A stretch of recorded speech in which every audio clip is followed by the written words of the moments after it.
Hello students, ये sociology का 44वां part है और चलिए हम महत्वपूर्ण तथ्यों को ले रहे हैं।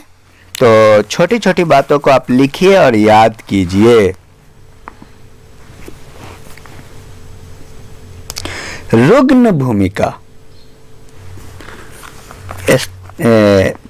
रोल स्टेन या रुग्ण भूमिका का वर्णन सर्वप्रथम किसने किया?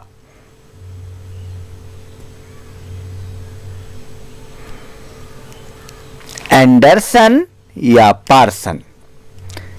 और रुग्ण भूमिका का विस्तृत वर्णन किस वैज्ञानिक ने किया है? पार्सन्स या एंडरसन?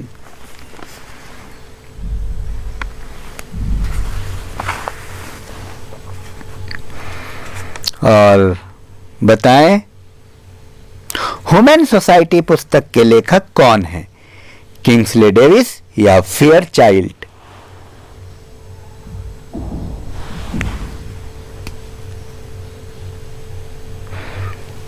भूमिका की अवधारणा सर्वप्रथम किसने दिया था? जीएच मीड या रॉल्फ लिंटन?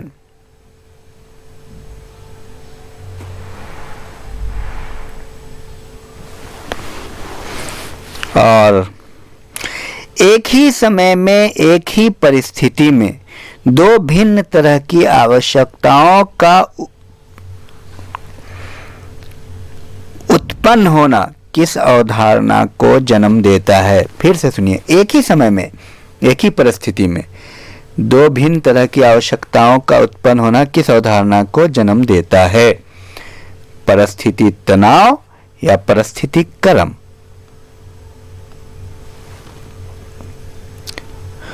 और परिस्थिति से संबंधित दायित्वों को क्या कहा जाता है?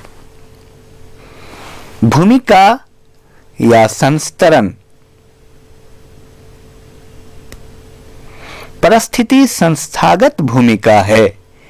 स्टेटस इज इंस्टीट्यूशनलाइज्ड रोल, किसने कहा? रॉबर्ट बियरस्टेड या रॉल्फ लिंटन? मास्टर स्टेटस यानी प्रधान परिस्थिति की बात किसने की है? ह्यूजेज ने या पार्सन्स ने?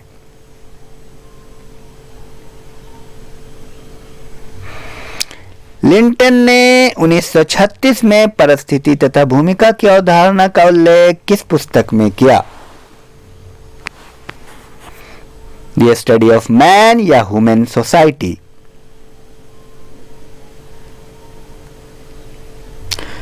व्यक्ति अपने जीवन काल में एक के बाद एक कई परिस्थितियां प्राप्त करता है, जिसे मर्टन क्या कहते हैं?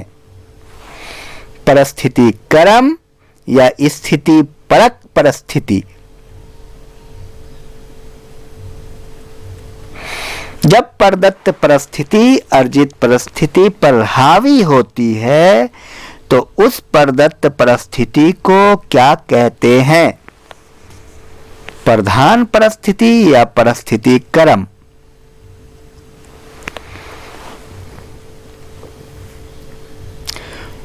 स्थिति विशेष में प्राप्त परिस्थिति को क्या कहा जाता है? स्थिति परक परिस्थिति या परिस्थिति क्रम?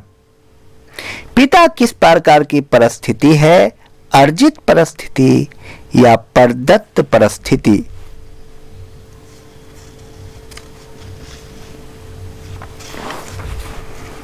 और the study of man Ralph Linton की पुस्तक है।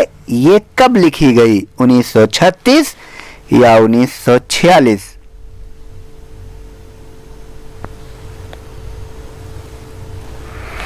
ट्री ऑफ कल्चर पुस्तक के लेखक कौन है? रॉल्फ लिंटन या मैक्स वेबर? और प्रिंसिपल ऑफ सोशियोलॉजी पुस्तक के लेखक कौन हैं? हर्बर्ट स्पेंसर, गिडिंग्स, ब्रूमन सेल्जनिक या इमाइल दुर्खिम?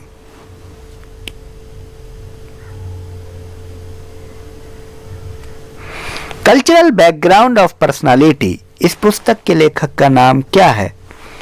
रॉल्फ लिंटन या टॉलकट Parsons?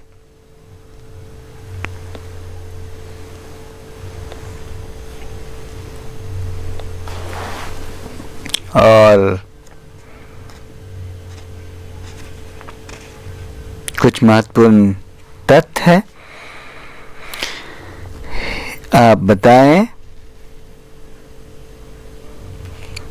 Basic role, independent role और जनरल रोल, यानी बुनियादी भूमिका, स्वतंत्र भूमिका और सामान्य भूमिका का वर्णन कौन करते हैं? बेंटन या लिंटन? और स्क्राइब्ड एंड अचीव्ड रोल, प्रदत्त भूमिका एवं अर्जित भूमिका की चर्चा किसने की है?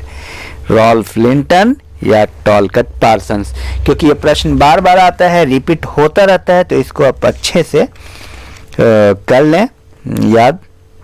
और संबंधात्मक भूमिका और गैर संबंधात्मक भूमिका यानी रिलेशनल रोल और नॉन रिलेशनल रोल की चर्चा किसने की है? नेडल ने या पार्सन्स ने? आदर्श भूमिका यानी मॉडल रोल और वास्तविक भूमिका एक्चुअल रोल, इसका वर्णन कौन करते हैं? ब्रूमैन सेल्जनिक या लिंटन? और भूमिका के दो प्रकार, निर्धारित भूमिका प्रिस्क्राइब्ड रोल एंड भूमिका व्यवहार role behaviour. Prescribed role and role behaviour का वर्णन कौन करते हैं? न्यूकॉम्ब या ब्रूमैन सेल्जनिक?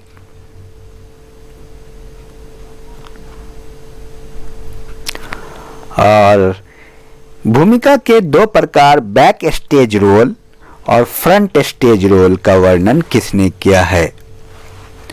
इरविंग गॉफमैन या टॉलकट पार्सन्स?